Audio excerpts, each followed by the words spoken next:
Bəzi hallarda təvəzzükarlıqdan ümumiyyətcə söhbət getmir.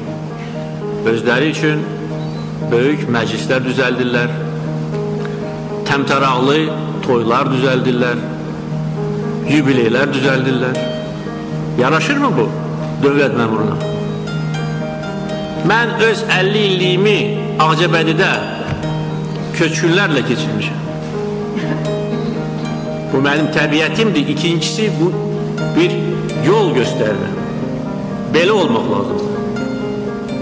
Təmtəraqlı toylar, ad günləri, yubileylər, bahalı hədiyyələr, bunu yığışdırın, bəsdirin.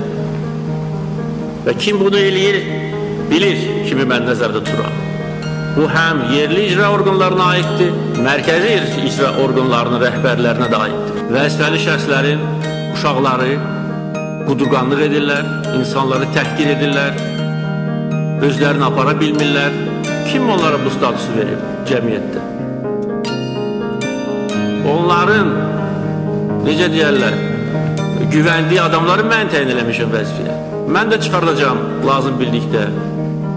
Və əgər bir də bilsəm ki, kiminsə ailə üzvü haradasa xuliqanlıq eləyir, nadanlıq eləyir, özünü apara bilmir, o adam həbs ediləcək, atası işdən qovulacaqdır.